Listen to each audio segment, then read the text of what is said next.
Қазақтың белгілі ақыны Тұманбай Молдағалиев, әдебиетіміздегі Әбіш Кекілбаев әлемі төл әдебиетіміздің мерейін тасытып, әлемдік әдебиет шыңдарының қатарынан орын алған әлем деп баға берген екен. Армысыздар. Бүгінгі 6-шы сыныпқа арналған қазақ әдебиеті бағдарламасында жазушы Әбіш Кекілбаевтың шығармашылығымен танысып, шыңырау әңгімесіне тоқталамыз.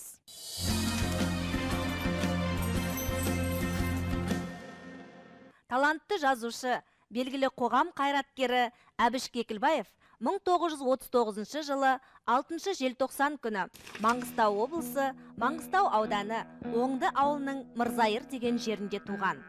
1957 жылы 5 мамырда Лениншіл жастың белсенді ауылдық тілшісі ретінде Қазақстан комсомолы орталық комитетінің мақтау қағазымен марапатталады.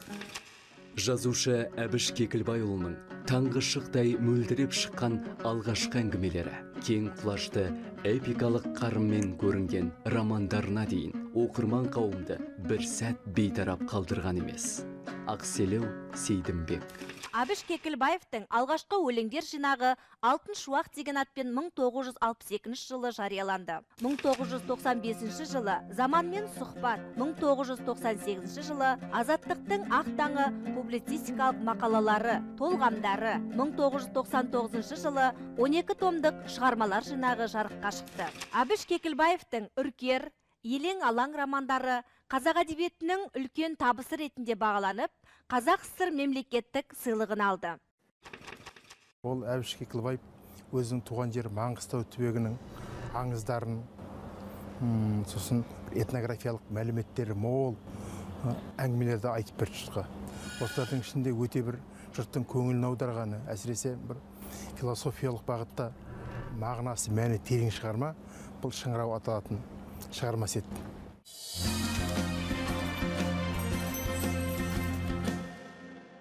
Шыңырау әңгімесінде ата кәсібі құдықшылық болған қара шыруы азаматтарының ауыр да азапты еңбегінің елге тигізер пайдасы туралы айтылады.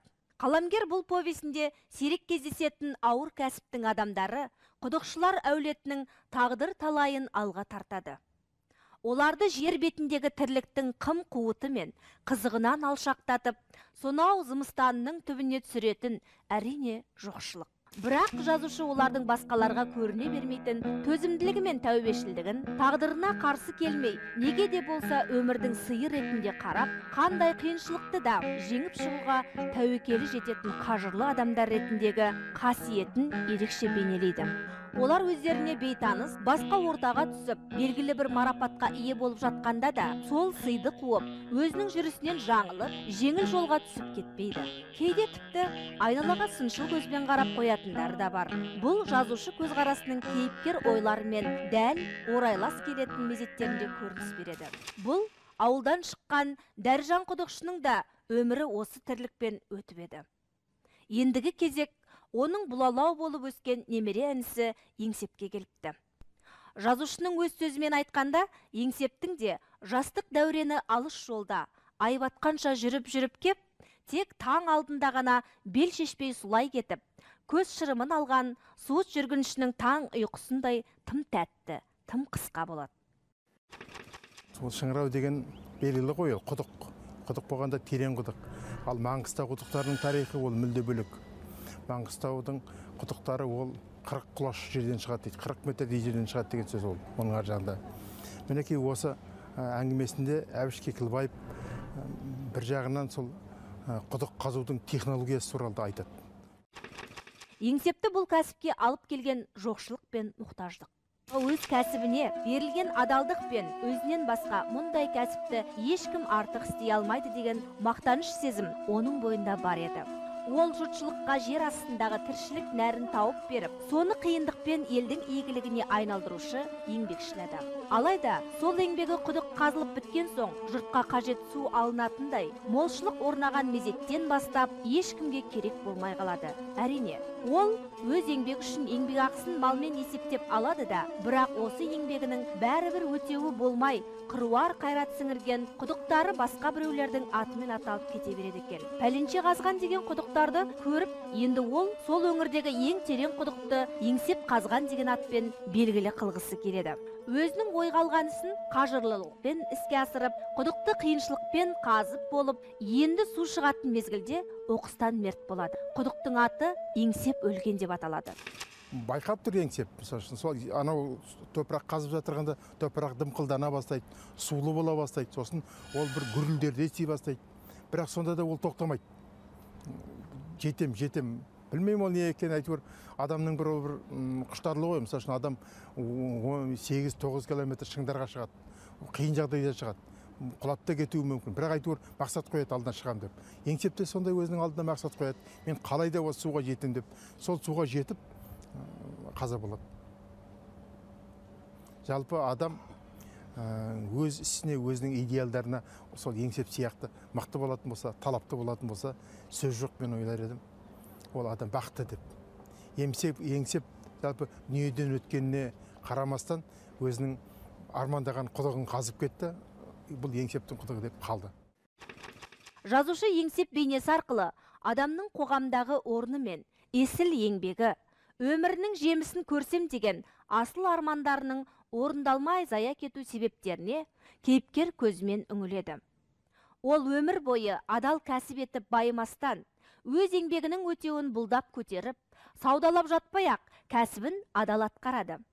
Бірақ қанша жұмыс істесе де, сол қоңыр төбел, бірде жетіп, бірде жетпейтін, шолақ көрпе сияқты тіршілігінен арыла алмай кетті.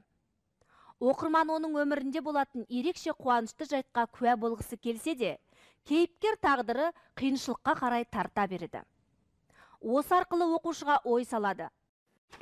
Құдық қаншама су алса да ортаймайтын, сондай бір суы да ерекше құдық болады. Сірә сол еңсеп жер асты суының үлкен бір үстінен түскен тәрізді. Бірақ бұл жерде тек қана мәселе ол шыңырау қазуды емес.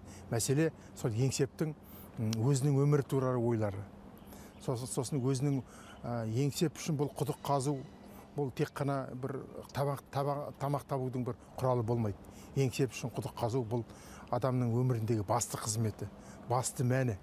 Менің қазған құдықтарым осындай болу керек, ол суалмау керек, ол және мақты дәл ортасынан түсу керек деген тәрізді ойларды айтады, сол ойларын іске асырады.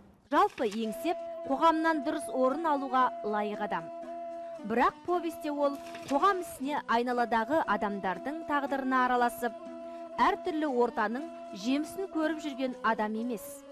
Оның томаға тұйық мінезі күнделікті тіршілікте бар, еңбек етіп жүрген қарапайым адам болып елеусіз көрінуі мүмкін.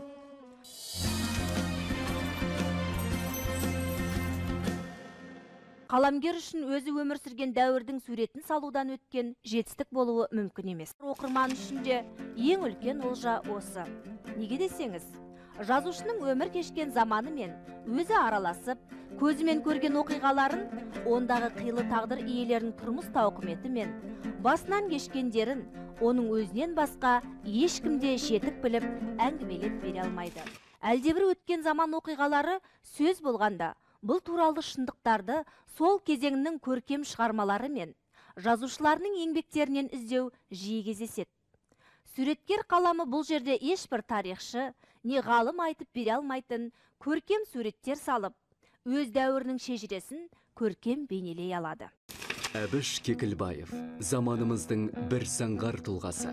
Кекілбаев туралы сөз айту кімге болса да оңайға түсе қоймас. Өйткені Кекілбаевтың өзі бір әлем. Қуаныш Сұлтанов. Әбіш Кекілбаевтың туындылары қашанда ұлтымыздың рухани қазынасы болып қала бермек. Эфирде келесі жүздескенше аман сау болыңыздар.